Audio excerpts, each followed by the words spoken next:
Baik, kita mulai saja. Ya, mohon maaf Pak Paman, Ya, bisa silakan. minta saya dijadikan co-host, mau Oke. sekalian presentasi nanti ya. Sudah set. Oh ya, syukron. Ya, Afan. Baik, kita mulai acara ta'lim kita pada hari ini. Bismillahirrahmanirrahim. Assalamualaikum warahmatullahi wabarakatuh. Alhamdulillahilladzi arsala rasulahu bil huda wa dinil haqq liyudhhirahu 'alad dini kullih wa kafa billahi syahida.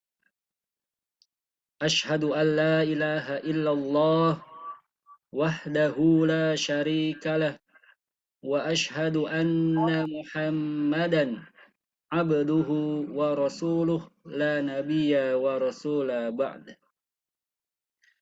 Alhamdulillah, bersyukur kita kehadirat Allah Subhanahu wa taala yang mana sampai detik ini kita masih diberikan nikmat iman, nikmat Islam, nikmat kesehatan, dan juga nikmat kesempatan sehingga kita bisa bersama-sama bergabung melalui media Zoom untuk mengikuti ta'lim rutin kita. Sholawat teriring salam semoga dan selalu tetap tercurah dan terlimpahkan kepada suri tauladan kita Nabi Muhammad sallallahu alaihi wasallam, kepada seluruh keluarganya, para sahabatnya, serta mudah-mudahan kepada kita sebagai umatnya yang senantiasa selalu tetap istiqomah berada di jalannya. Dan semoga kita juga mendapatkan syafaatnya kelak di yaumil akhir nanti.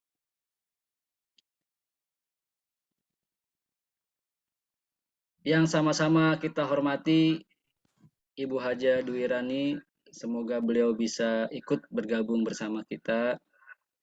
Yang sama-sama kita hormati Ustadz Agus Samsudin LC. Alhamdulillah beliau sudah hadir di antara kita dan insya Allah beliau yang akan menyampaikan tausiah pada kesempatan ini. Dan juga yang kami hormati seluruh karyawan dan karyawati PT Sukses Abadi Raya dan juga Permindo.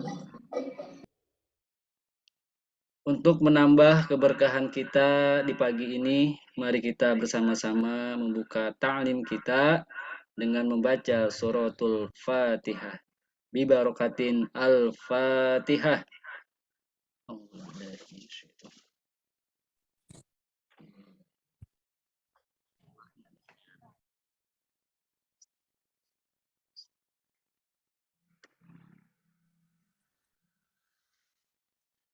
Semoga dengan dibukanya ta'lim kita dengan membaca suratul Fatihah, Allah selalu memberikan kesehatan kepada kita dan juga semoga kita selalu dimudahkan dalam segala urusan-urusan kita.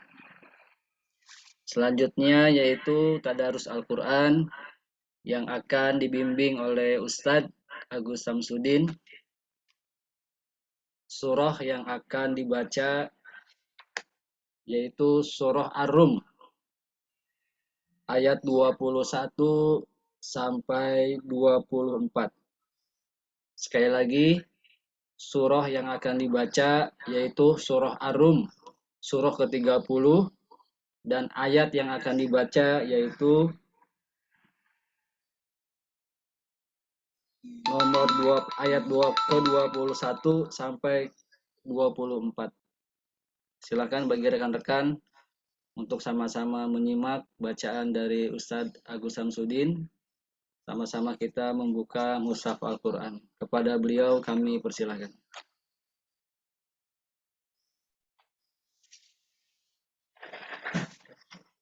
Baik, terima kasih.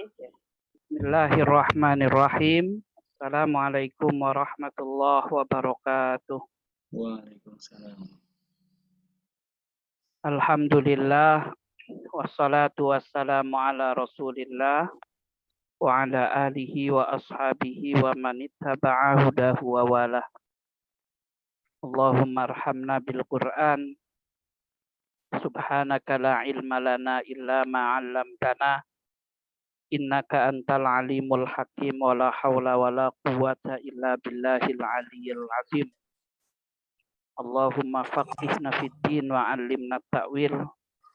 Rabbana syrah lana sudurana wa yassir lana umurana wahlul 'uqdatam min lisani yafqahu qawli. Amma ba'd. Sama-sama kita muliakan Al-Mukarramah Ibu Hajah Duwirani selaku pimpinan. Semoga Allah Subhanahu wa taala jaga beliau dan kita semuanya. Juga sama-sama kita muliakan moderator kita Al-Mukarram Bapak Ustadz Ali Rahman SPD. Semoga Allah muliakan beliau dan kita semuanya. Para bapak-bapak, ibu-ibu, manajemen, staf, karyawan, PT SAR dan PT Vermindo. Mudah-mudahan kumpulnya kita di media Zoom ini mendatangkan rahmat Allah Subhanahu wa taala. Memberikan kita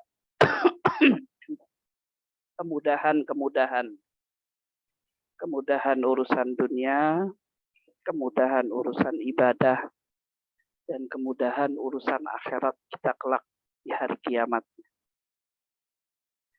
Baik Bapak Ibu rahimani wa rahimakumullah. Silahkan dibuka surah Ar-Rum, surah ke-30 ayat 21 ya Pak, sampai 24. Ayat 21 sampai 24. Kita akan sama-sama tilawah, membaca, atau yang ikut membaca silahkan, yang mendengarkan juga silahkan. Mudah-mudahan huruf demi huruf yang kita baca dan kita dengarkan nanti menjadi kebaikan-kebaikan buat kita semuanya. Ini mah boleh lah Pak di pinggir. A'udzu billahi minasy syaithanir rajim. Wa min ayatihi an khalaqalakum min anfusikum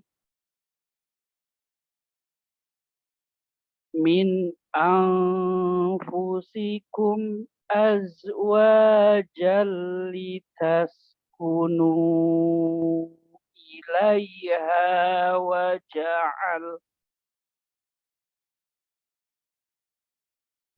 ja'ala bainakum mawaddatan wa rahmah.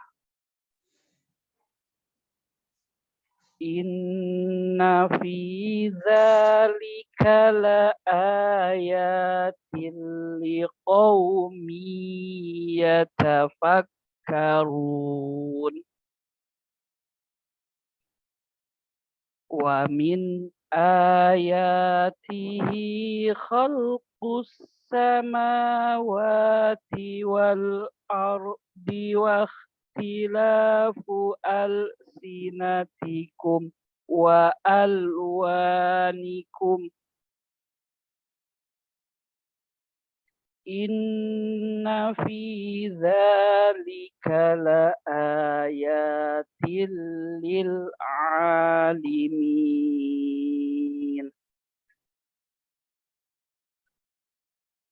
wa min ayatihi manamukum bil laili wan nahar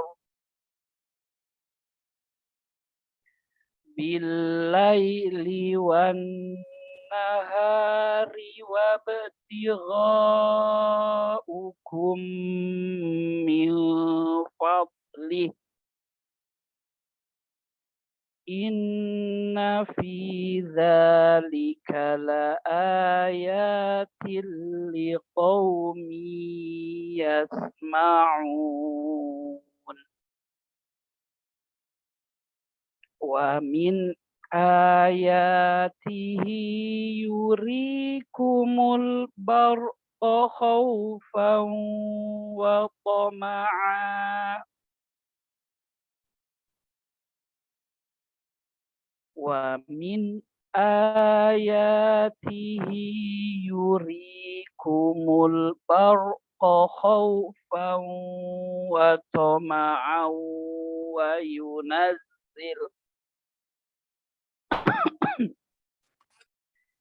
wa yunazzilu minas samaa'i ma'an fayuhyi bihil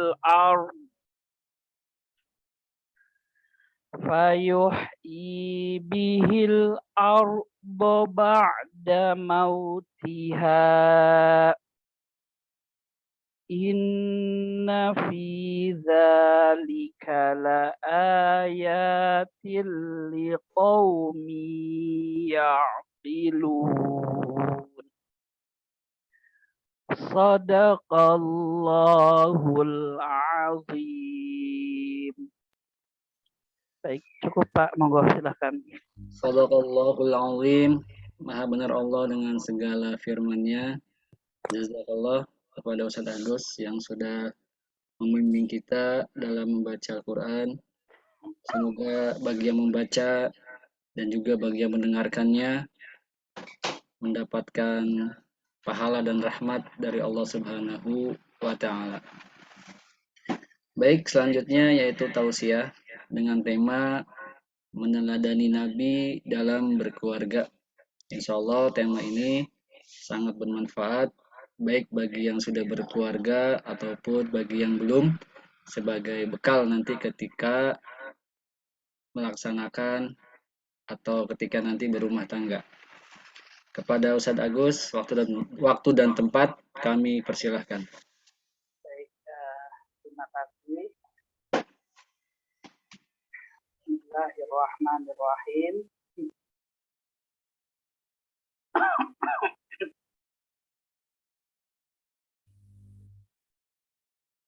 Alhamdulillah, salatu wassalamu ala rasulillah wa ala alihi wa ashabihi wa man ittaba'a hudahu wa wala. Rabbi shrah li sadri wa yassir li amri wa hlul 'uqdatam min lisani yafqahu qawli. Allahumma faqihna fid-din amma ba'd.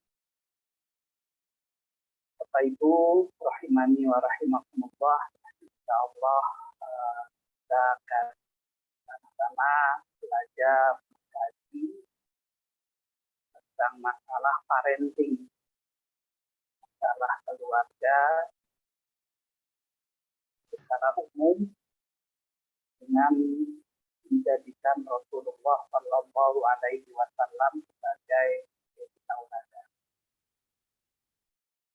Sebelum masuk bagaimana sikap Rasulullah terhadap anak-anaknya, bagaimana sikap Rasulullah atau akhlak Rasulullah Shallallahu Alaihi Wasallam terhadap istri-istrinya, serta juga bagaimana kemudian Rasulullah Shallallahu Alaihi Wasallam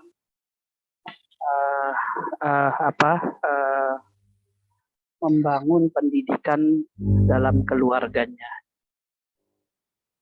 Yang perlu kita pahami bahwa bisa disimpulkan akar yang harus muncul dari setiap anggota keluarga terhadap anggota keluarga yang lain itu adalah sikap kasih sayang. Sikap kasih sayang atau jiwa kasih sayang. Sebab berusaknya keluarga itu ya kalau menghilang kasih sayangnya. Itu ada hadis sahih riwayat Abu Dawud dari Abu Hurairah radhiyallahu an, Rasulullah sallallahu alaihi wasallam bersabda, la tunza'ur rahmah illa min syaqiyyin.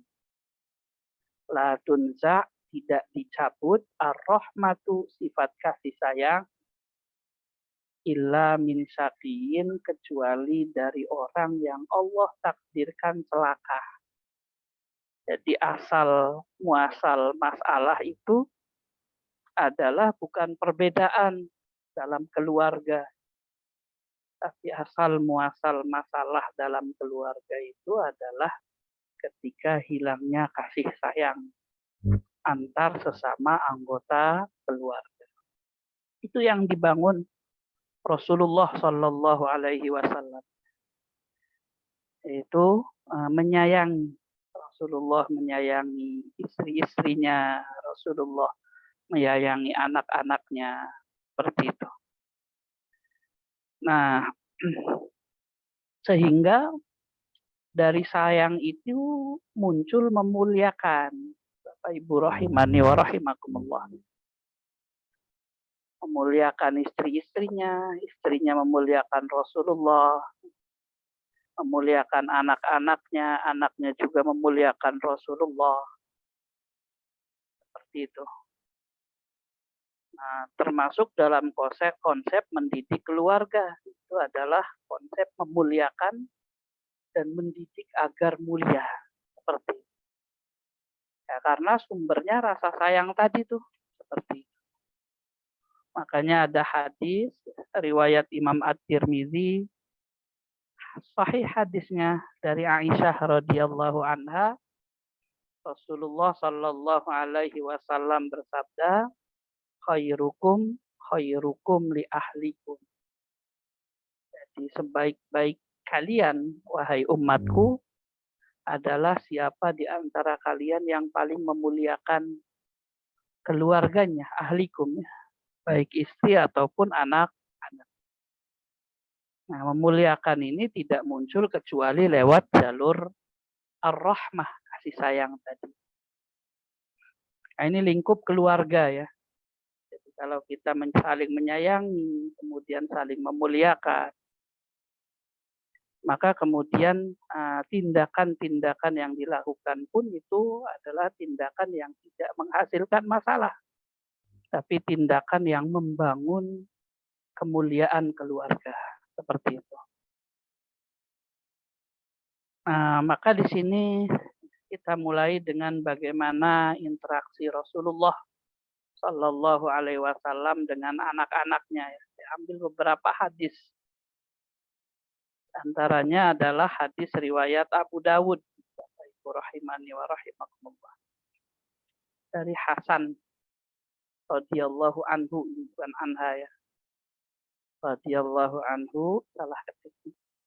Qala Hasan cerita, kanat Fatimatu karramallahu wajhaha. Fatimah putri Rasulullah, ibunya Hasan, idza dakhalat ala Rasulillah sallallahu alaihi wasallam, kalau masuk rumah Rasulullah sallallahu alaihi wasallam dan Rasulnya ada, itu walaupun Rasul Nabi, walaupun Rasul ini orang yang paling mulia, putrinya datang tuh Rasul berdiri, qoma ilaiha, tidak hanya berdiri tapi nyambung. Seperti itu, mendidik anaknya agar kemudian melakukan seperti itu kepada siapapun. Orang tua saja datang anaknya disambut berdiri. Marhaban ya Fatimah. Semoga Allah Subhanahu wa taala senantiasa misalkan membahagiakan dirimu, ahlan wa sahlan. Ahlan itu engkau adalah keluargaku. Sahlan, semoga Allah mudahkan urusan kita semuanya. Itu tradisi-tradisi bahasa Arab ya. Jadi disambut dengan tarhib, dengan kata marhaban, dan dengan kata ahlan. Ahlan wa sahlan itu, ahli itu artinya keluarga. Namanya ja'al tuka ahlan. Kamu itu adalah keluarga yang paling saya sayang. Atau kamu ini adalah saudara yang paling saya sayang. Itu ahlan. Sahlan, sahlan itu dari sahal. Semoga Allah memudahkan urusan. Nah, seperti itu. Nah, terus kemudian fa'akhadha biyadiha. Lalu Rasul memegang tangannya dan menciumnya. Faqabbalaha. Mencium keningnya, bukan mencium tangannya. Pegang tangannya, terus dicium. Itu bentuk memuliakan. Sehingga senang Fatimah datang ke Rasulullah Sallallahu Alaihi Wasallam. Wa ajlasaha di majlis, didudukan di tempat yang paling mulia. Bapak Ibu rahimani wa rahimakumullah, ya, kita juga mungkin pernah dengar hadis tamu ya, yang Rasul mengatakan dalam Sahih Bukhari Muslim itu adalah yu'minu ahadukum man kana yu'minu billahi wal yaumil akhir falyukrim dhaifah. Kalau seseorang itu beriman kepada Allah dan hari akhir, maka dia akan memuliakan tamunya. Tamu saja dimuliakan, apalagi tamunya anak sendiri. Nah, itu salah satu sikap Rasulullah Shallallahu Alaihi Wasallam terhadap anak-anak Rasulullah Shallallahu Alaihi Wasallam. Nah, hadis-hadisnya Bapak Ibu ketemunya di waktu Aisyah Fatimah sudah besar. Karena Rasul menikah di umur 25 tahun, terus kemudian jadi nabi itu di umur 40 tahun. Itu pun biasanya riwayat-riwayat yang umur 40 tahun itu kaitannya dengan ketauhidan. Seperti itu riwayatnya biasanya dengan ketauhidan. Jadi muncul riwayat-riwayat tentang keluarga itu ya ketika Rasul di Madinah dan anak-anak Rasulullah sudah besar. Jadi ini tuh bagian daripada bagaimana Rasul perhatian terhadap putra-putri. Sangat memperhatikan, sangat memuliakan. Kemudian yang kedua, Bapak Ibu rahimani wa rahimakumullah, Rasul ini juga termasuk orang yang kemudian sensitif ya, sekatan, ikut membantu problem yang ada dalam anak-anaknya. Ada masalah, tahu Rasulullah itu anaknya dalam masalah, tahu istrinya dalam masalah. Sehingga ketika pas haji itu kan Aisyah menangis. Ketika Aisyah menangis, Rasul ngomong, kamu lagi haid. Jadi orang suami tahu kesedihan istrinya apa. Tidak hanya tahu solusinya. Rasulullah Shallallahu Alaihi Wasallam. Seorang ayah tahu kesedihan putra putrinya, kerepotan putra putrinya. Seorang ibu tahu kesedihan putra putrinya, dan dia tahu bagaimana solusi menyelesaikan kesedihan tersebut. Bagaimana sifat putra putrinya dan yang lainnya. Itu yang harus dimiliki orang tua terhadap anak-anak. Bukan kemudian menambah masalah buat putra putrinya. Juga bukan kemudian putra putrinya itu ketika ada masalah larinya ke orang lain, bukan ke orang tuanya. Maka sayang yang muncul dari orang tua ke anaknya itu bukan memanjakan, tapi sayang orang tua kepada anak itu bentuknya adalah memuliakan, terus kemudian mengenal karakternya. Kalau ada masalah tahu bagaimana cara menyelesaikan yang ada pada putrinya atau putranya. Karena dia yang kemudian paling paham bagaimana sifat seperti itu. Nah, makanya ini ada hadis riwayat Imam Bukhari dari Ali bin Abi Thalib radhiyallahu anhu. Ali cerita anna Fatimata alaihi salam, Fatimah alaiha salam, Fatimah syakat ma talqa fi yadiha minar ruha. Jadi Fatimah itu curhat ke Rasulullah Shallallahu Alaihi Wasallam karena tangan-tangannya lecet. Minar ruha sebab gandum, gitu. Numbuk-numbuk gandum. Di orang zaman Rasulullah Shallallahu Alaihi Wasallam itu kalau makan gandumnya ditumbuk-tumbuk dulu biar dijadikan roti. Nah, numbuk-numbuknya ini sampai tangan Fatimah lecet. Lecet ini datang ke Rasulullah Shallallahu Alaihi Wasallam, ngomong ke Rasul, ya Rasul, kalau boleh saya minta pelayan. Ini tangan saya sampai lecet-lecet untuk berbakti kepada suami. Nah, tapi ternyata ketika datang ke Rasulullah, Rasulnya nggak ada. Maka Fatimah nitip pesan tuh pada Aisyah istri Rasulullah Sallallahu Alaihi Wasallam. Aisyah cerita, ya Rasul, tadi Fatimah datang, tangannya lecet-lecet gara-gara urusan keluarga seperti itu. Nah, dan dia minta kepada engkau agar kemudian menyediakan pembantu untuk beliau. Seperti itu. Lalu kemudian Rasulullah Shallallahu Alaihi Wasallam mendatangi Fatimah, Ali cerita. Saat datang, Ali dan Fatimah sedang berada di ranjang. Di berduaan tidur-tiduran. Tahu Rasul datang, maka Ali berdiri, Bapak Ibu rahimani wa rahimakumullah. Namun Rasul ngomong, udah kalian tiduran saja, santai. Itu bagaimana akrabnya Rasulullah dengan putra-putrinya. Lalu Rasul duduk di ranjang, mereka tiduran. Membiarkan seperti itu agar mereka nyaman. Bukan berarti tidak mendidik putra-putrinya untuk hormat ke Rasulullah Sallallahu Alaihi Wasallam. Santai Rasulullah Sallallahu Alaihi Wasallam. Terus ngomong, katakan mau nasihatin. Di samping sampai kata Ali radhiyallahu anhu, radhiyallahu anhu itu sampai aku tuh merasakan dinginnya kedua telapak kaki Rasulullah Sallallahu Alaihi Wasallam di dadaku. Nah, lalu Rasul bersabda,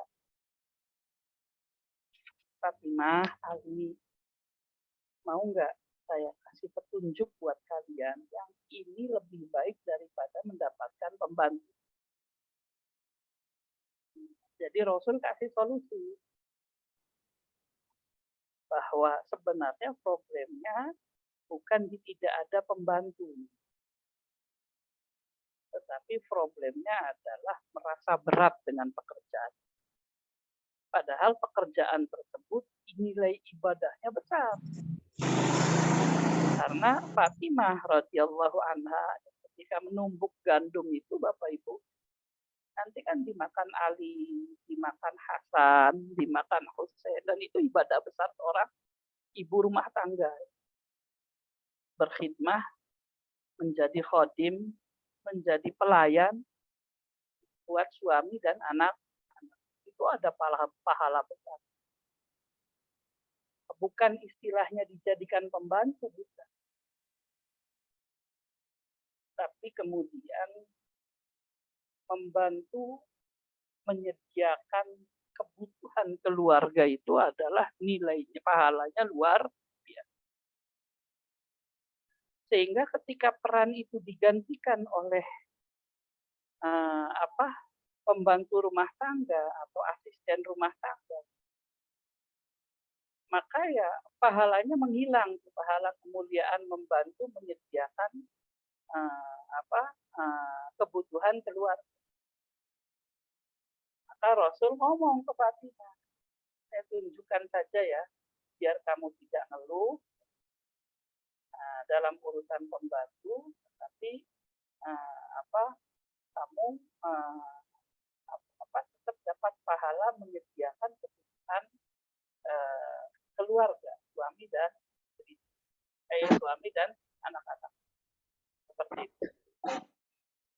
Lalu apa yang dikatakan Rasulullah? Nanti kalau mau tidur, kata Rasulullah Shallallahu Alaihi Wasallam, bacalah Allahu Akbar sebanyak 33 kali. Allahu Akbar. Engkau maha besar ya Allah.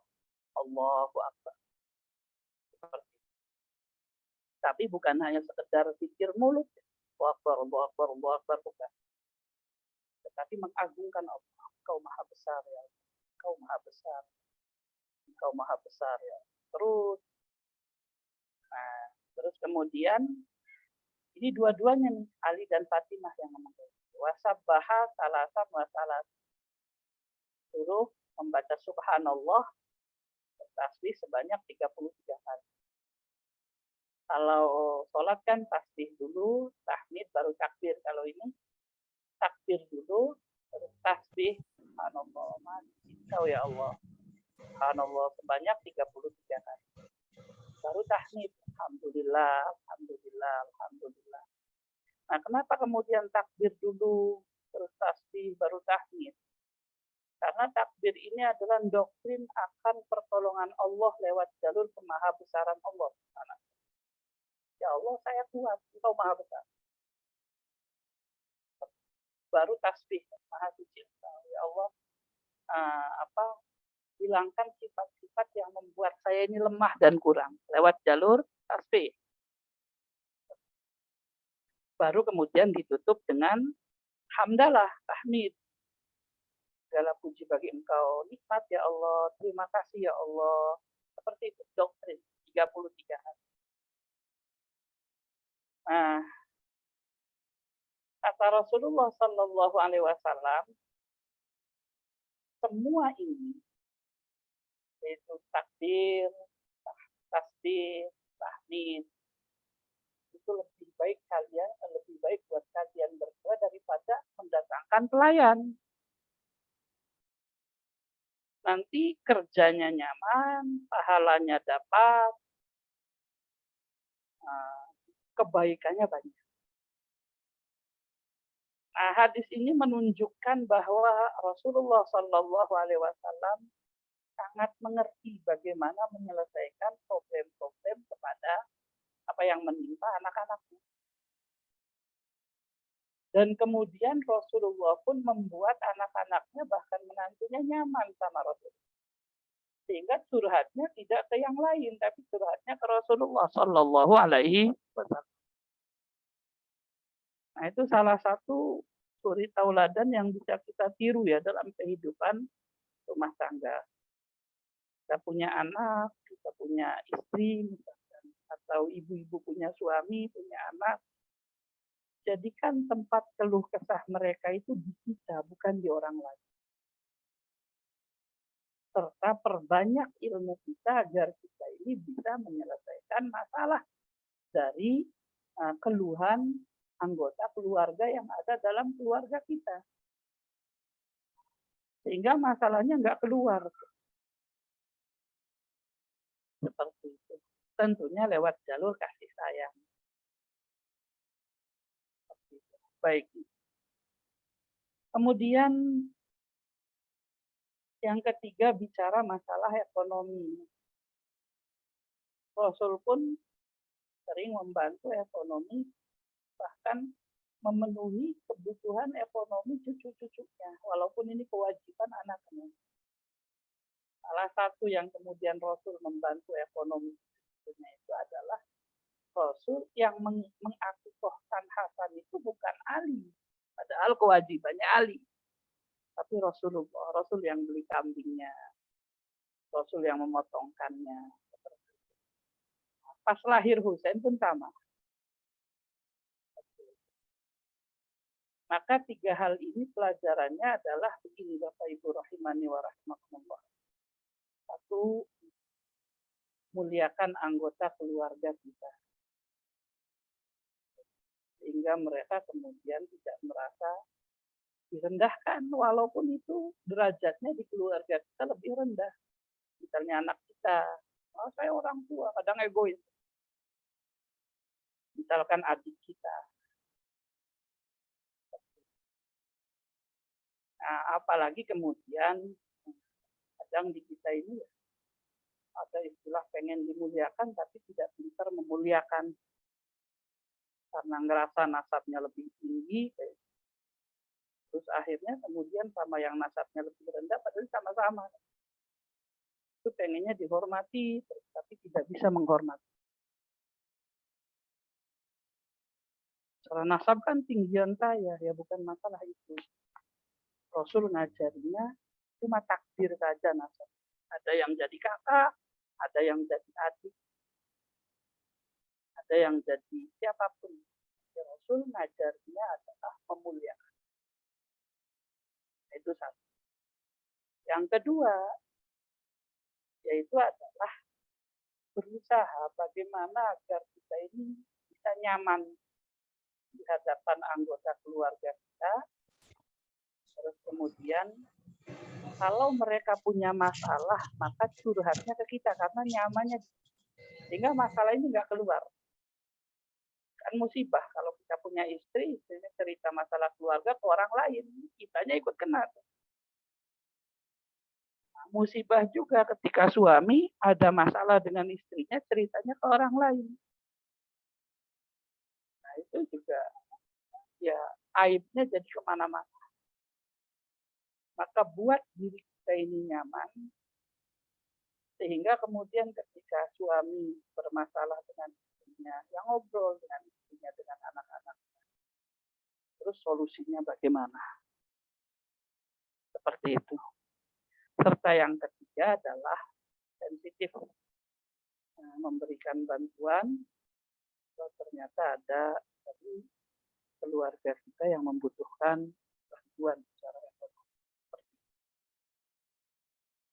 Baik, itu yang pertama ya Bapak Ibu rahimani wa rahimakumullah. Yang kedua adalah cerita tentang interaksi Rasulullah dengan istri-istri beliau. Beliau ini kan banyak. 9. Nah, sebanyak itu istrinya, tapi Rasulullah Shallallahu Alaihi Wasallam sering banget sebagai suami itu membantu pekerjaan istrinya. Membantunya lewat 2 hal.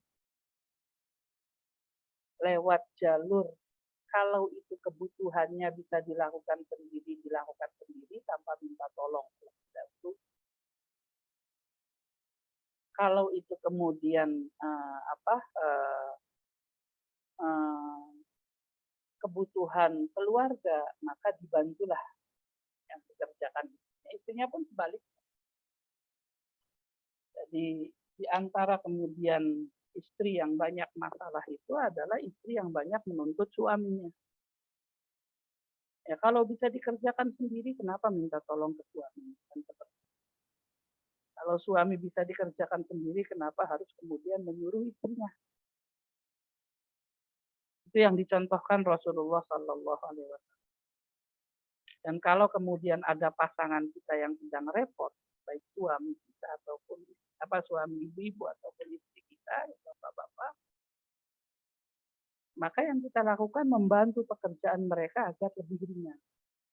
Ini maksud hadis riwayat Imam Bukhari dari Urwah. Kata Urwah, saya ini bertanya kepada Aisyah istri Rasulullah Shallallahu Alaihi Wasallam, apa yang dilakukan Rasul di rumah?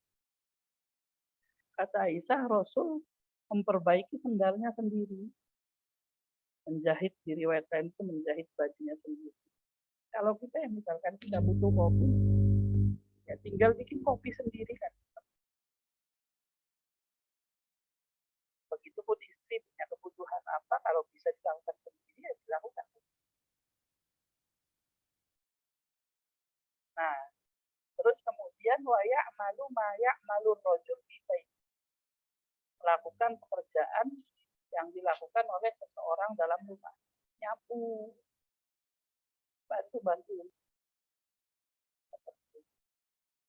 cuci baju, sebagainya.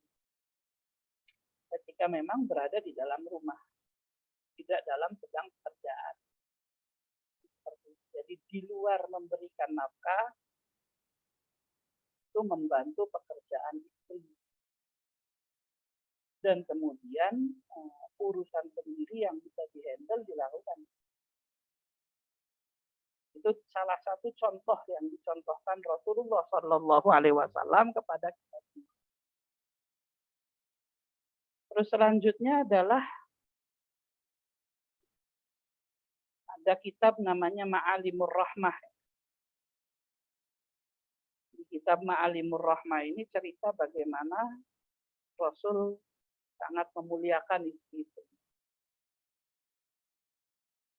Rasul sangat lembut terhadap istri. Tidak kasar. Lembut. Sangat menghibur. Menyenengin. Menghibur istri-istrinya. Terus kemudian kadang memanjakan Rasulullah. Tuntun sampai kamar. Kalau kemudian kayak di zaman kita ya, kemudian istrinya digendong, kayak dibawakan ke kamar padahal sehat. Itu dalam rangka memanjakan. Terus kemudian membantu meringankan beban. Ya tadi bantu bersihin rumah, bantu nyuci, mungkin bantuin masak dan yang lain. Termasuk kemudian membantu ketika naik kendaraan, bukakan pintunya, segala macam. Akhlak semacam ini muncul dari dua hal, Bapak Ibu. Termasuk istrinya ke suaminya kan. Tidak harus kemudian cerita suami ke istri. Muncul dari karena sayang terhadap pasangan dan muncul dari karena memuliakan pasangan. Kemudian kalau masalah konsep pendidikan, Bapak Ibu rahimani wa rahimakumullah, ada beberapa hal, di antaranya adalah belum nikah, pilihlah pasangan-pasangan yang soleh, termasuk yang muncul dari keluarga yang soleh. Dalam hadis riwayat Imam Ar-Romahur-Muzi,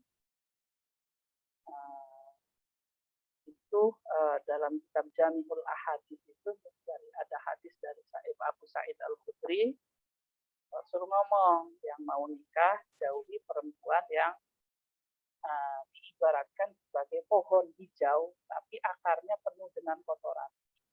Namanya khodra'ud diman. Lalu sahabat nanya, ya Rasulullah, apa itu khodra'ud diman?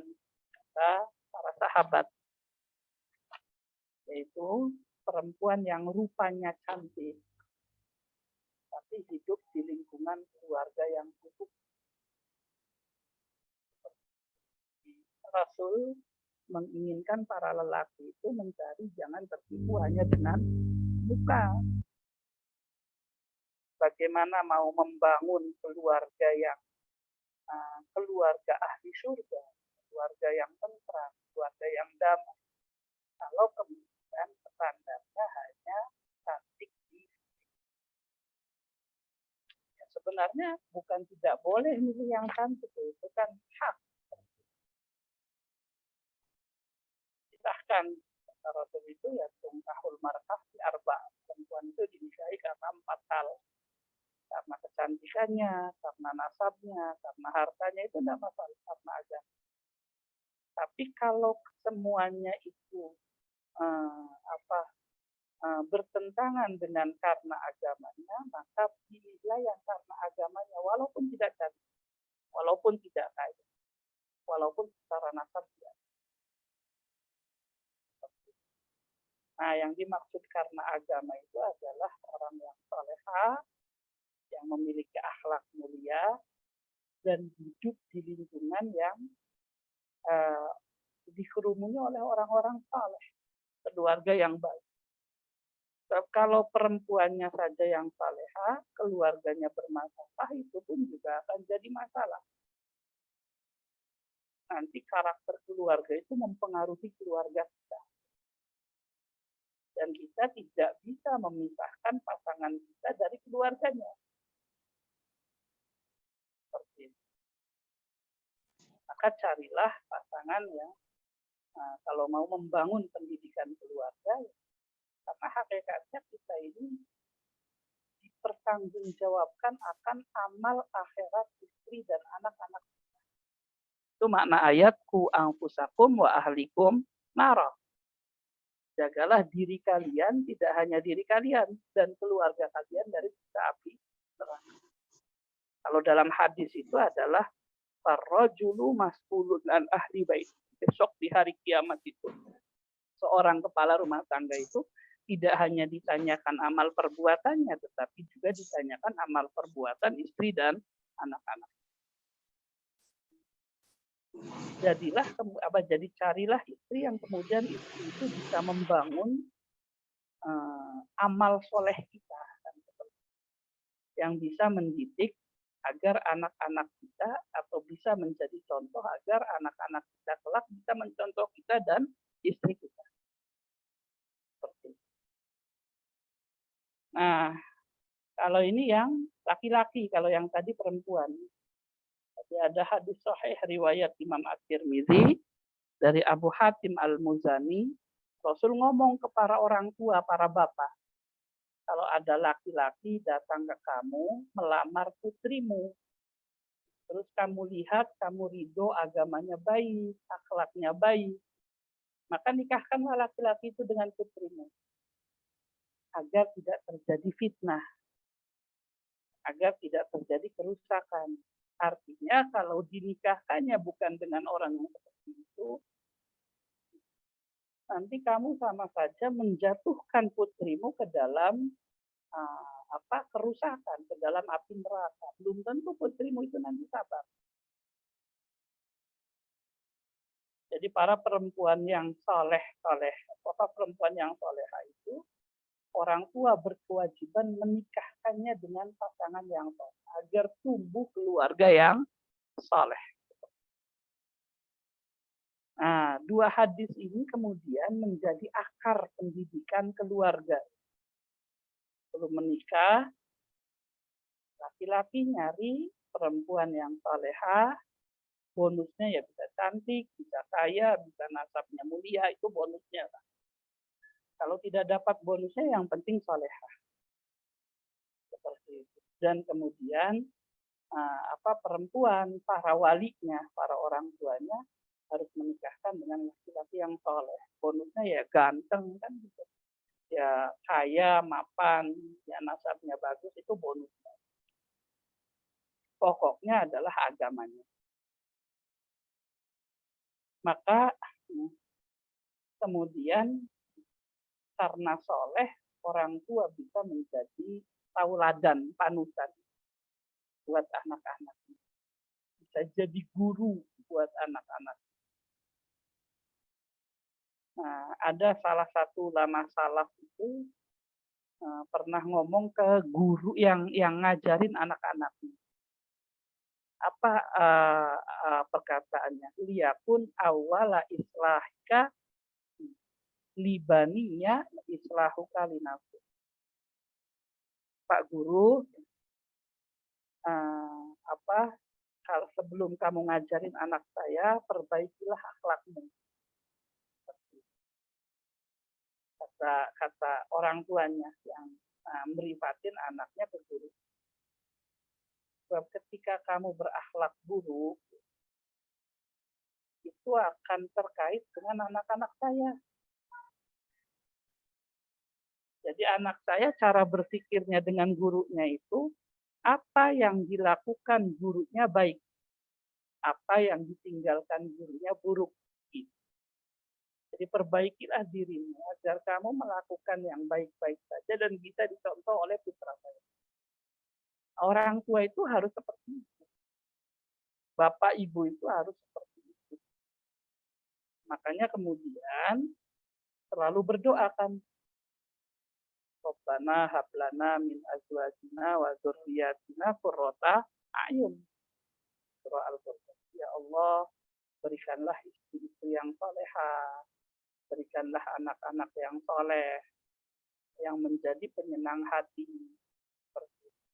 Dan jadikan saya yang menjadi panutan, suri tauladan kesolehan mereka.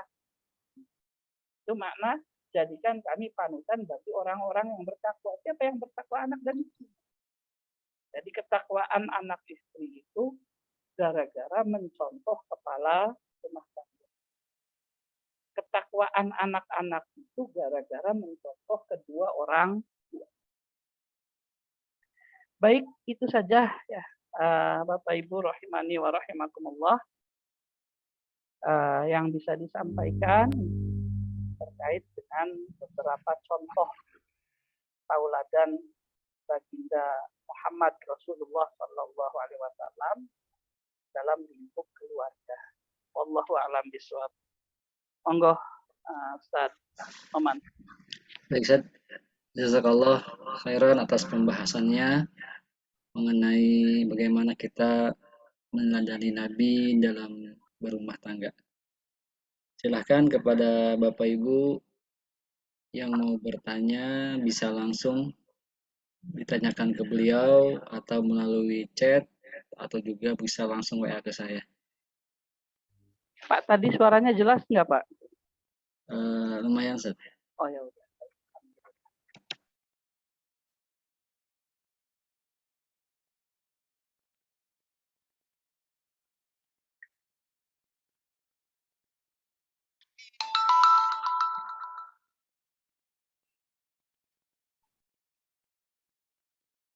Ada yang bertanya, Ustaz, melalui WA, Ustaz? Silakan Pak, silakan.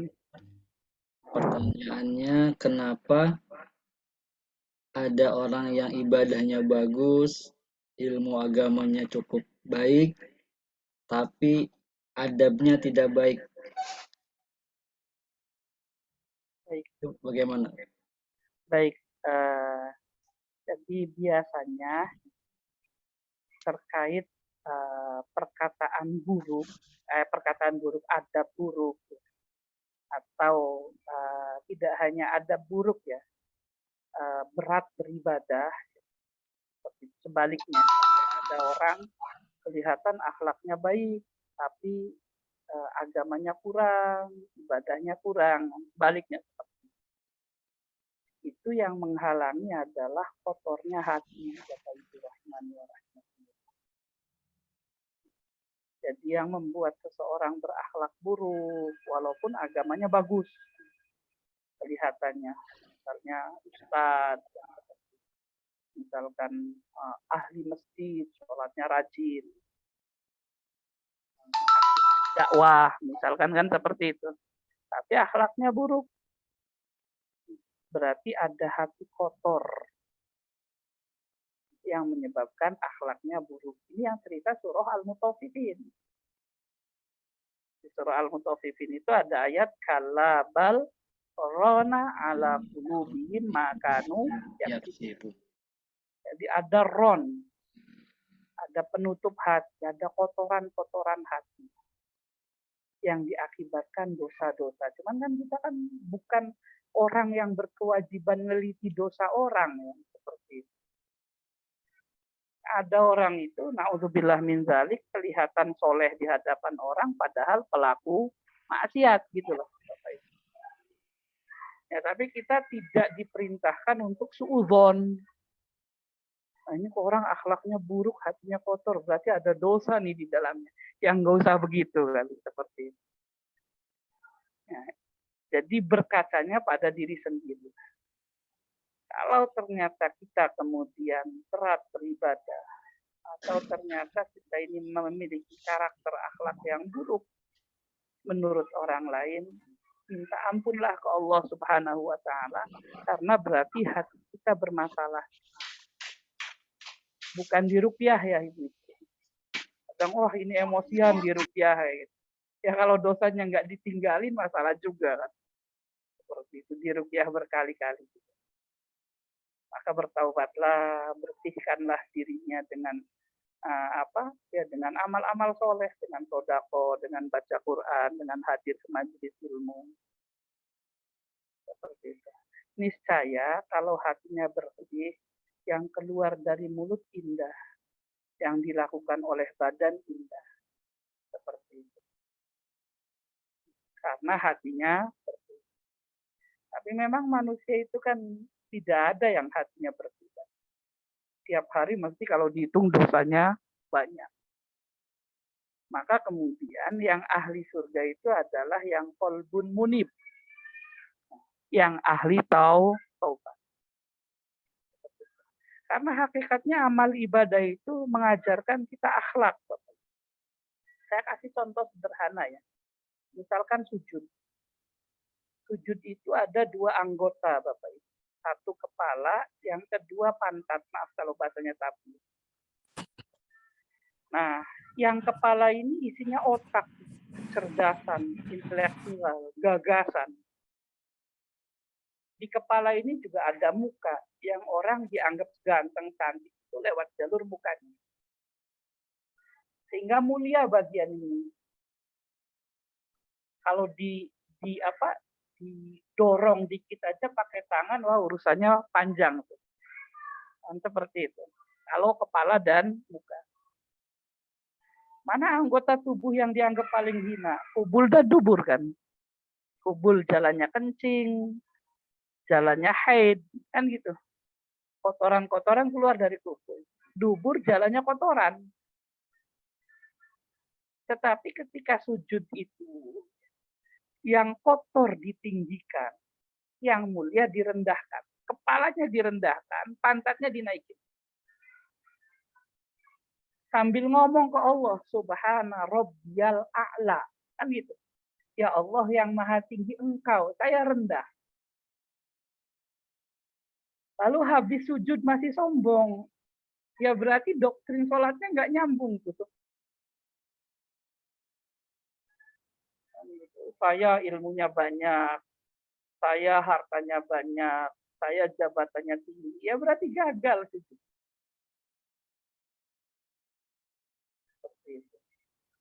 Makanya di antara ciri umat Rasulullah itu adalah simahum fi wujudihim min asaris sujud. Asaris sujud itu nur fil wajah yaumal qiyamah.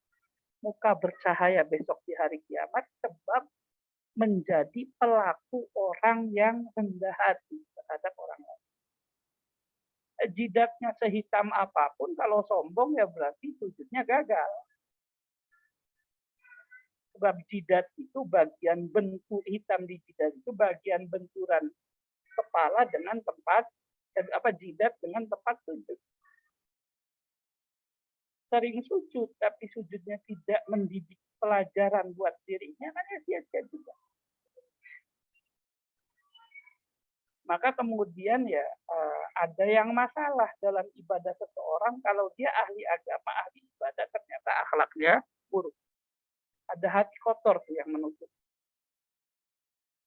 Nah, sebaliknya, di antara yang sombong itu merasa akhlaknya baik, terus nggak ibadah tuh.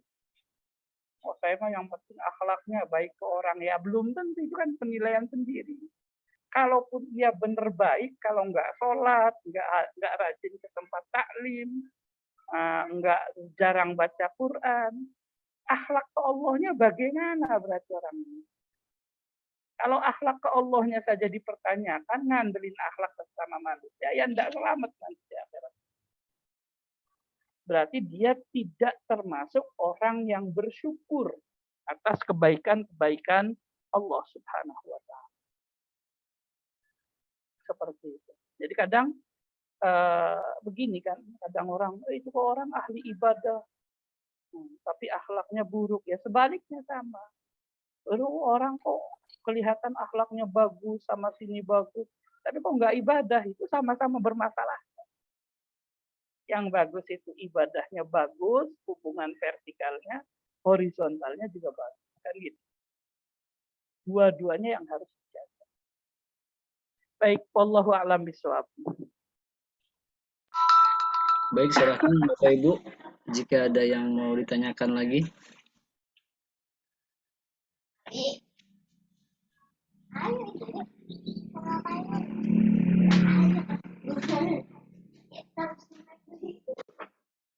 Ada pertanyaan lagi, Seth? Monggo silahkan Pak. Ini pertanyaannya, batasan-batasan ketaatan seorang istri terhadap suami, Seth. Baik. Ini menarik ya. Jadi perempuan itu, Bapak Ibu rahimani wa rahimakumullah, akhiratnya tanggung jawab bapak selama belum nikah.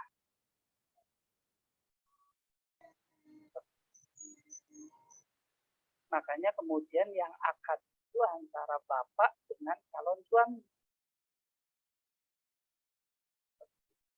Ketika akad, berarti bapak ini menyerahkan tanggung jawab dunia menafkahi dan menyerahkan tanggung jawab akhirat, yaitu mendidik menjadi istiqomah dalam amal soleh kepada suaminya. Nah, anak perempuan saya ini bahasanya dipahaminya kurang lebih.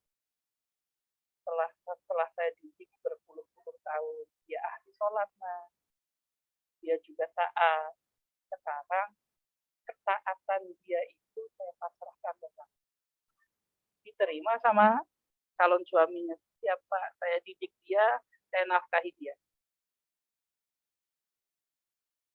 Nah, ketika setelah akad itu, kalau ternyata ada perintah bapak dengan perintah suami, dahulukan perintah suami. Itu kewajiban perempuan. Seperti itu.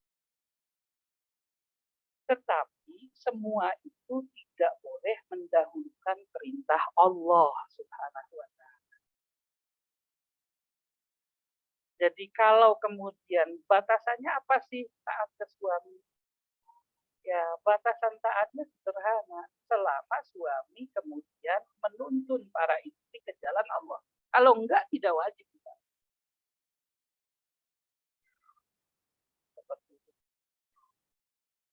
Dan ketaatan itu Allah balas dengan buka seluruh pintu surganya. Kan ada hadisnya, kalau perempuan sholat 5 waktunya baik, puasanya juga baik, terus suaminya ridho, maka dia boleh bisa masuk pintu surga mana saja yang dia mau. Di situ. Nah, maka hal ini yang kemudian orang tua harus tadi kan kembali yang jadi syarat.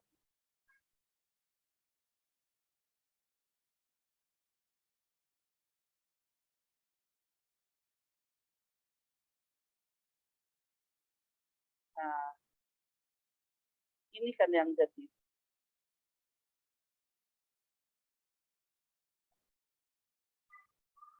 Jadi para orang tua itu berkewajiban menikahkan putrinya pada laki-laki yang agamanya diridhoi, akhlaknya diridhoi. Siapa sih yang agama dan akhlaknya diridhoi? Ya, siratal ladzina an'amta alaihim, yang ilmunya menghasilkan amal, bukan al-maghdub alaihim. Bukan yang ilmunya kemudian tidak menghasilkan amal, atau juga bukan ad-dhalin, yang ilmunya saja tidak ada. Seperti itu.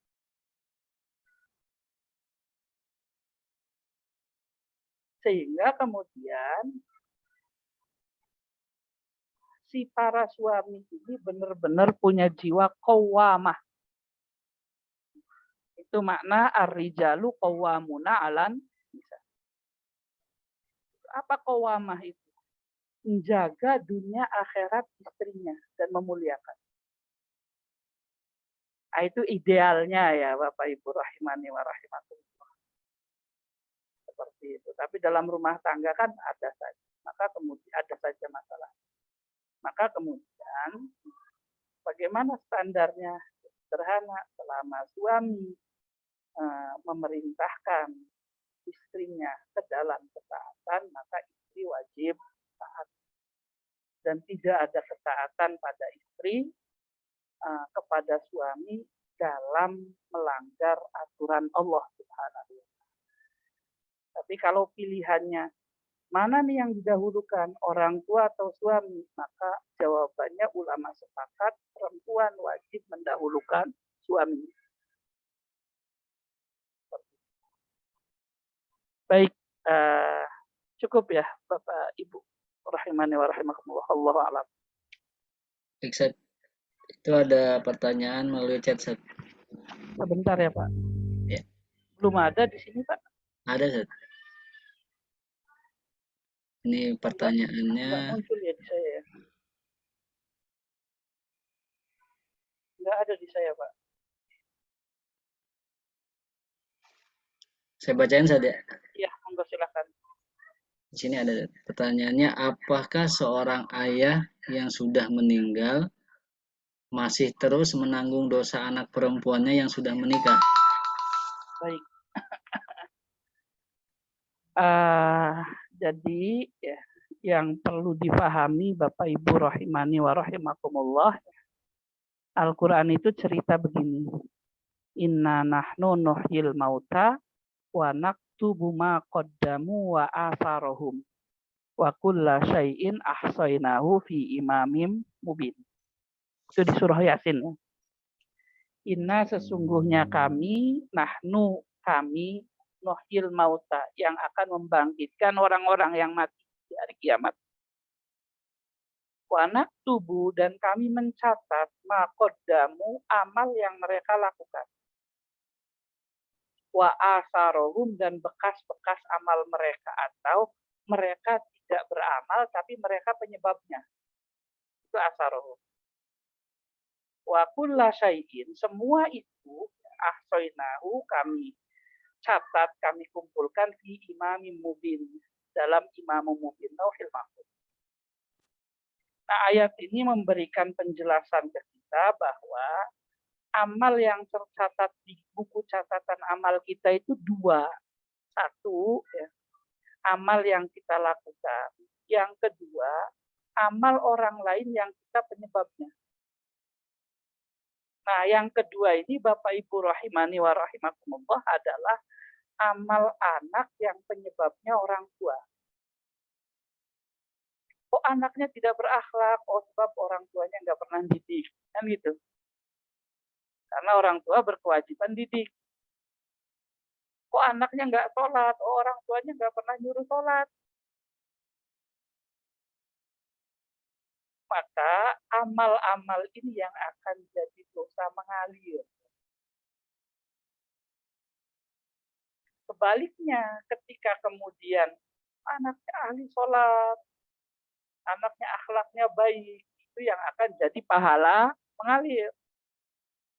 Sebab orang tuanya lah yang menghantarkan dia menjadi orang soleh.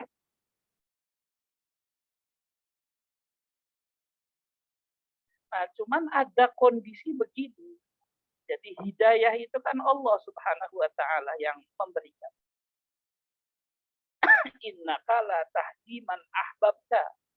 Muhammad, kamu tidak bisa memberikan hidayah kepada orang yang kamu cintai. Tapi Allah yang memberikan hidayah.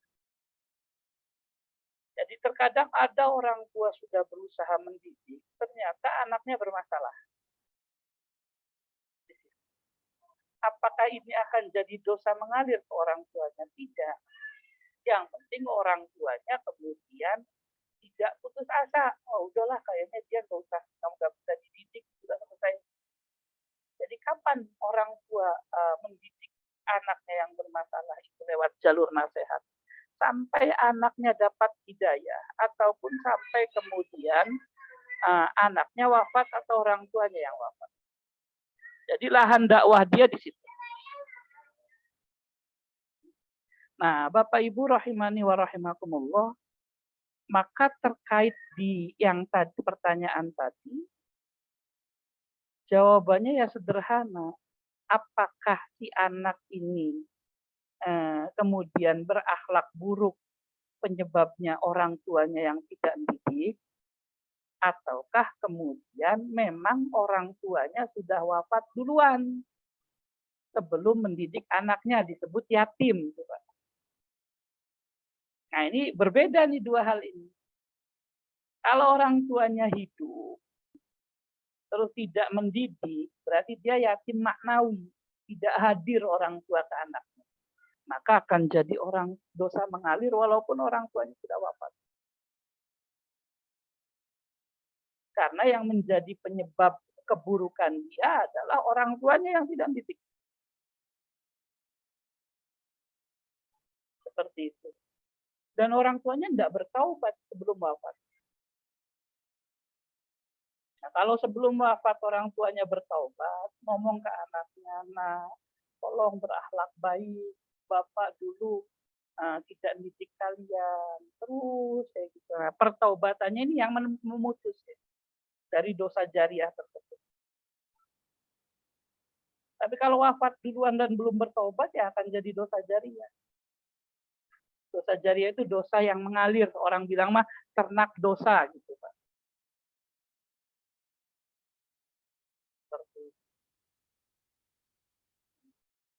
Nah, ini makna hadis Sahih Bukhari yang saya bacakan sebelumnya itu, jadi podium itu, ar-rajul, seorang kepala rumah tangga, mas'ulun, besok akan ditanya di hari kiamat. Mas'ul itu dipertanggungjawabkan. An ahli bait, tidak hanya amal perbuatannya, tapi juga keluarganya. Ini juga kemudian makna perintah Allah, ku anfusakum wa ahlikum naro. Jadi kita ini tidak bisa ku anfusakum naro, hanya nyelamatin diri kita. Jagalah dirimu dari api neraka. Ya kecuali kita nggak punya anak istri. Kalau kita punya anak istri, ya punya tanggung jawab.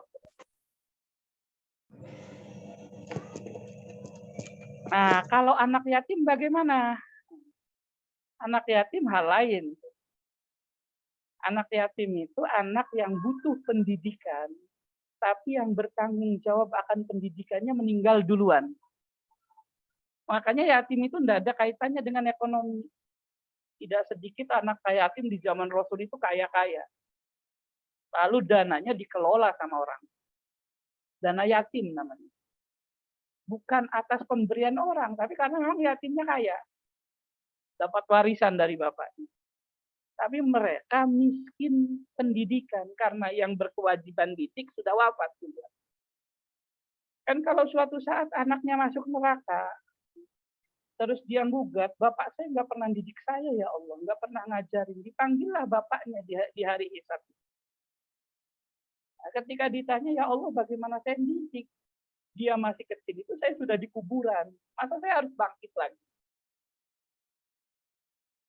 Nah, ini yang kemudian Rasul titipkan. Makanya bahasa Rasul itu bukan santunan anak yatim, tapi kafalah. Kafalah itu menjamin, mendidik, memelihara anak yatim. Kan hadisnya anak saya wakafilul yatim, yang mengkafalai, bukan nyantuni, bukan sama sekali. Bahkan nyantuni itu bisa jadi masalah loh Bapak Ibu. Saya katakan nyantuni anak yatim bisa jadi masalah. Anaknya masih kecil tuh, umur 6 tahun, 7 tahun. Terus kita kasih uang 200.000. Senang anak. Main game dia. Siapa yang menyebabkan dia kemudian melakukan perbuatan-perbuatan yang Allah tidak ridho? Uang kita yang kita kasih ke mereka. Di Islam itu anak kecil itu diperintahkan untuk tidak pegang harta. Tapi yang pegang harta walinya. Agar tidak membelanjakan pada hal-hal yang mubazir dan yang haram. Wah itu nyenengin anak yatim. Ya seneng, orang bermaksiat kan seneng. Akhirnya buat main-main, buat ya macam-macam lah. Nah itu yang terkadang disalahpahami. Jadi yang bertanggung jawab pada anak yatim itu adalah orang yang bersedia menjadi wali anak. Adik kita ini juga pengertian wali itu ya sering terlambat. Wali itu kan harus hadir untuk mendidik anak perempuan agar menjadi solehah. Ini wali datang ketika pas nikah saja, saya walinya. Nah, selama ini kemana saja? Seperti itu. Baru mau nikah datang dia. Didik nggak pernah, apa nggak pernah. Padahal wali itu dari kata wilayah yang memelihara, yang mempunyai kekuasaan, yang menafkahi. Saya wali mujbir nih bapaknya, tapi nggak pernah tanggung jawab. Seperti saya orang rebutan jadi wali di pernikahan seorang perempuan, tapi dia pada mundur ketika dia butuh wali ketika masa kecil dan sampai dewasa. Nah, ini kan masalah, problem. Baik, wallahu a'lam bishawab. Baik, Sat. Terakhir Sat ya, satu lagi Sat. Boleh, Pak. Wallahu a'lam. Pertanyaannya, apa benar kalau kita berziarah ke makam para wali atau para sunan dan lain-lain itu musyrik? Nah, kalau kita umroh dan berangkat haji itu kan kita menziarahi makam Nabi. Gimana Sat? Baik, ini salah paham ya. Atau ketakutan berlebih ya. Bapak Ibu, ya, ziarah itu sunnah. Hadisnya sahih. Mau ke orang soleh, ke para wali, mau ke makam Rasulullah, mau ke siapapun. Tidak ada ulama yang menyatakan ziarah kubur itu musyrik. Dan tidak ada hadis yang menyatakan ziarah kubur itu musyrik.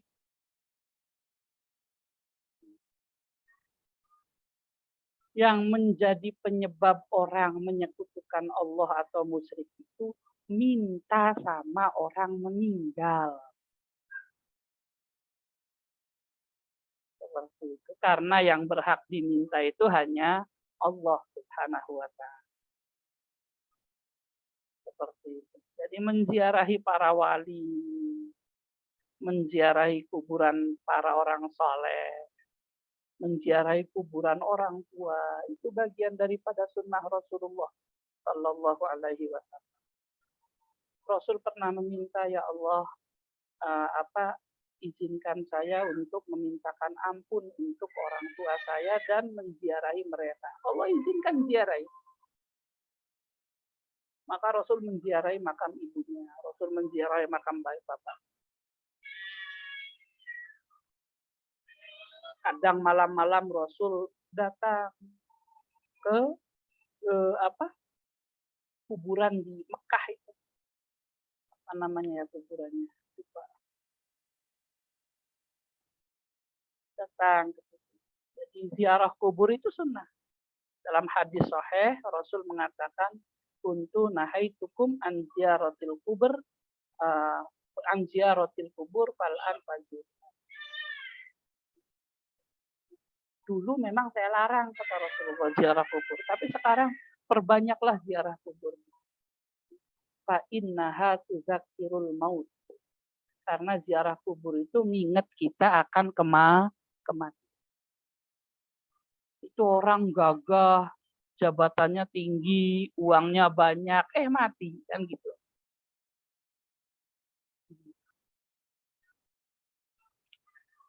Paling minimal mengingatkan kita akan kebaikan-kebaikan mereka lah. Sehingga kita mendoakan mereka. Mereka itu sudah pernah berbuat baik. Dan Allah katakan, Rasul katakan dalam hadis sahih itu, la yaskurullah man lam yaskurinna. Tidak dikatakan orang yang bersyukur ke Allah kalau dia tidak pandai bersyukur ke manusia. Jadi kalau bersyukur terhadap orang yang berbuat baik kita hari ini, itu biasalah. Semua orang juga dikasih sesuatu, terima kasih.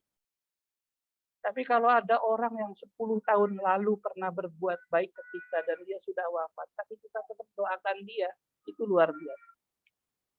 Yang cerita itu luar biasa Al-Quran. Dalam Al-Quran itu walladzina ja'u min ba'dihim yaquluna rabbana ighfir lana wa li ikhwanina alladzina sabaquna bil iman. Jadi ziarah ke makam para wali, ya mengingatkan kita lah bahwa alhamdulillah kita kenal Nabi Muhammad, kita kenal Islam, kita kenal sunnah Rasulullah. Itu perjuangan mereka yang mendatangkan Islam ke Indonesia. Maka didoakan ampuni dosa-dosa mereka ya Allah, muliakan kubur mereka ya Allah. Kan gitu. Itu namanya tahu terima kasih. Sebagaimana kita bersolawat ke Rasulullah, Allahumma sholli ala Muhammad wa ala ali Muhammad. Karena kita bisa kenal Islam lewat Rasulullah. Doain Rasul. Nah, ada hadis yang la tusaddur rihal illa salah satu masjid. Jangan pernah kau berziarah kecuali pada 3 masjid. Itu kan istilah mengagungkan masjid, bukan berkaitan dengan larangan ziarah kubur. Nah, kalau ziarah kuburnya minta pesugihan atau apa, yang dilarang bukan ziarah kuburnya tapi minta-mintanya. Bahasa orang sekarang mah oknum lah kayak gitu. Kan enggak bisa karena perbuatan seseorang lalu yang halal jadi haram. Seperti itu. Jeruk itu halal, tapi kalau dapat nyuri ya haram. Lalu gara-gara ada orang yang nyuri jeruk, terus bilang seluruh jeruk haram, ya lucu namanya. Gitu. Ziarah kubur itu sunnah. Lalu gara-gara ada orang minta ke kuburan, lalu diharamkan ziarah kuburnya. Enggak nyambung.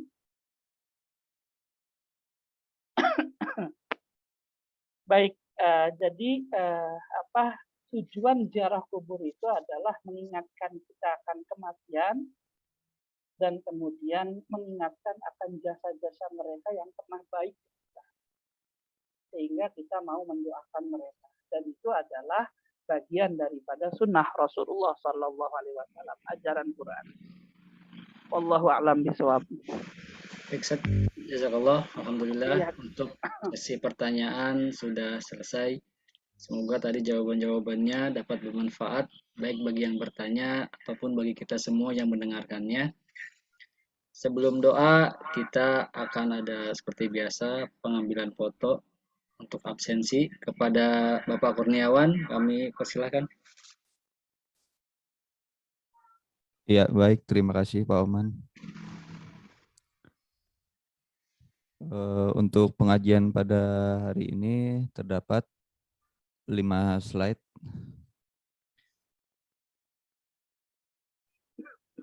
Mohon untuk yang belum menyalakan kameranya, silakan dinyalakan terlebih dahulu.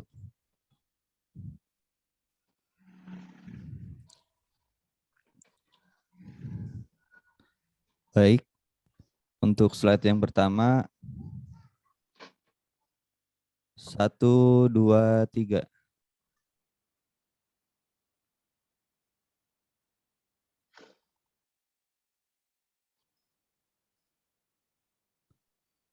Untuk slide yang kedua, 1, 2, 3.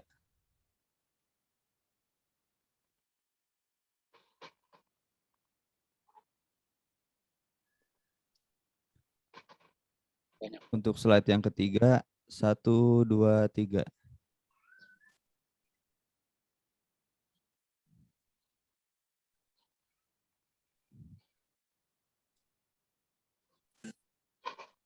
Untuk slide yang keempat, 1, 2, 3.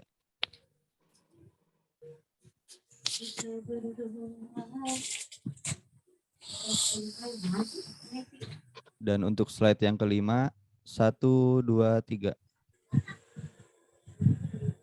Ya, sudah Pak Oman. Baik, terima kasih Pak Kurniawan. Selanjutnya doa yang akan dipimpin oleh Ustadz Agus. Kepada Ustadz. Baik, terima kasih.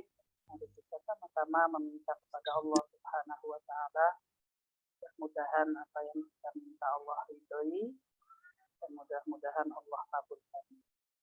Bismillahirrahmanirrahim. Dengan menyebut nama Engkau ya Allah, Engkaulah Zat yang Maha Pengasih, Engkaulah Zat yang Maha Penyayang. Alhamdulillahirabbil alamin. Segala puji hanya milik Engkau ya Allah. Engkaulah Tuhan, pemilik alam semesta, pencipta alam semesta. Ya Rabbana lakal hamd kama yanbaghi li jalali wajhik wa li 'azimi sultanik. Wahai Tuhan kami, hanya milik Engkau segala macam pujian, sebagaimana keagungan zat Engkau dan sebagaimana kebesaran kerajaan Engkau. Allahumma salli ala Muhammad wa ala alihi wa ashabihi wa sallim tasliman katsira. Wa man tabi'ahum bi ihsan ila yaumiddin. Ij'alna ya Rabb mimman tabi'ar Rasul sallallahu alaihi wasallam. Ya Allah, berikanlah rahmat-Mu ya Allah kepada Nabi Muhammad sallallahu alaihi wasallam, kepada keluarga-keluarga beliau, kepada sahabat-sahabat beliau, kepada umat beliau yang senantiasa istiqomah mengikuti ajaran-ajaran beliau. Jadikan kami semua ya Allah orang-orang yang menjadi umat Rasulullah yang senantiasa mengikuti ajaran-ajaran Rasulullah sallallahu alaihi wasallam. Berikanlah keselamatan pada kami semua.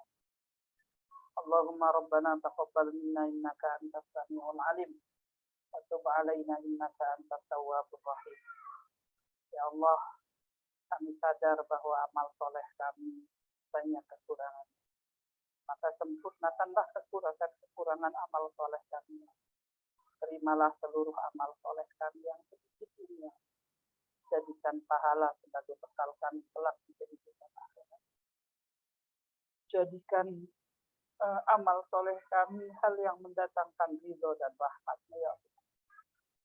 Ya Allah, istiqomahkan kami untuk senantiasa memperbaiki amal soleh kami dengan belajar, menambah ilmu ya Allah. Ya Allah, ampuni dosa-dosa kami, baik yang kecil ataupun yang besar, baik yang sengaja atau yang tidak sengaja, baik yang kelihatan ataupun yang tidak kelihatan. Ampuni seluruh dosa-dosa kami. Ampuni seluruh dosa-dosa kami. Wahai Zat yang Maha Pengampun, wahai Zat yang Maha Penyayang, wahai Zat yang Maha Mendengar. Allahumma rabbana ighfir lana wa liwalidayna warhamhuma kama rabbayana shighara wa li ahlina wa li auladina wa li dzurriyyatina wa li jami'il muslimina wal muslimat wal mu'minina wal mu'minat al ahya'i minhum wal amwat innaka antal ghafurur rahim wa la taj'al fi qulubina ghillan lil ladzina amanu rabbana innaka ra'ufur rahim. Ya Allah, ampunilah dosa-dosa kami, dosa kedua orang tua kami. Sayangi mereka berdua ya Allah. Mereka lah yang telah mendidik kami mengenal ajaran-ajaran-Mu ya Allah. Mereka yang menyayangi kami sewaktu kami masih kecil. Mereka yang banyak berkorban untuk kami ya Allah. Sayangi mereka ya Allah. Ampuni dosa-dosa mereka ya Allah. Ya Allah, ampuni dosa orang tua kami. Ampuni dosa pasangan hidup kami. Ampuni dosa anak-anak kami ya Allah. Ampuni dosa seluruh umat Islam yang beriman kepada Engkau ya, baik yang masih hidup ataupun yang sudah wafat. Ya Allah, jangan pernah Kau jadikan hati kami ada rasa dengki terhadap orang-orang yang beriman kepada Engkau ya Allah. Allahumma rabbana ikfina bihalalika an haramik wa aghnina bifadlika amman siwak. Ya Allah, cukupkanlah rezeki kami dengan rezeki yang halal. Jauhkanlah kami dari rezeki yang haram. Ya Allah, cukupkanlah kami dengan bantuan Engkau ya Allah. Ya Allah, jauhkan kami dari kehinaan-kehinaan, menjadi peminta-minta terhadap makhluk Engkau ya Allah. Allahumma rabbana hablana ahlan wa auladan wa dzurriyyatan shalihin waj'alhum qurrata a'yun waj'alna lil muttaqina imama. Ya Allah, jadikan pasangan hidup kami, anak-anak kami, keluarga kecil atau keluarga besar kami, orang-orang yang soleh, orang-orang yang taat, orang-orang yang senantiasa menjalankan syariat-Mu ya Allah. Jadikan mereka semua permata hati kami ya Allah. Kalau ada yang bandel dari anak-anak kami, lapangkanlah dada mereka agar kembali kepada ketaatan ya Allah. Kalau ada yang maksiat dari kami atau dari istri atau pasangan kami, luruskanlah hati kami, hati pasangan kami, agar senantiasa taat kepada Engkau ya. Jadikan keluarga kami keluarga bahagia, bahagia di dunia, bahagia kelak di akhirat. Ya Allah, jadikan kami yang jadi pemimpin keluarga panutan buat mereka semua. Jadi tauladan buat mereka semua. Allahumma rabbana atina fid dunya hasanah wa fil akhirati hasanah wa qina adzabannar. Wa sallallahu ala sayyidina Muhammad wa ala alihi wa sahbihi wa sallam.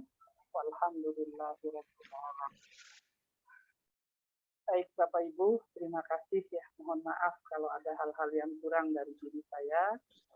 Subhanakallahumma wa bihamdika asyhadu an la ilaha illa anta astaghfiruka wa atubu ilaik. Semoga apa yang disampaikan Allah ridhoi dan bermanfaat ya Bapak Ibu. Semoga bisa menjadi pahala buat kita semuanya. Wallahu a'lam, hadanallahu wa iyyakum jami'an. Assalamualaikum warahmatullahi wabarakatuh. Waalaikumsalam warahmatullahi wabarakatuh. Jazakallah khairan kepada Ustaz Agus yang sudah meluangkan waktunya dan juga menyampaikan tausiahnya serta doanya. Semoga Allah balas dengan balasan yang terbaik di sisinya. Dan kami juga ucapkan terima kasih kepada karyawan dan karyawati yang sudah mengikuti ta'lim online pada kesempatan ini. Dari kami kurang dan lebihnya mohon maaf apabila ada kata-kata yang keliru. Kita bersama-sama tutup ta'lim kita dengan membaca doa penutup majelis. Subhanakallahumma wa bihamdika asyhadu an la ilaha illa anta astaghfiruka wa atubu ilaik. Wassalamualaikum warahmatullahi wabarakatuh. Waalaikumsalam. Warahmatullahi wabarakatuh. Baik, terima kasih ya Pak Oman dan yang lain. Ya, Selamat. Ya. ya, selanjutnya tanya jawab bulu tangkis.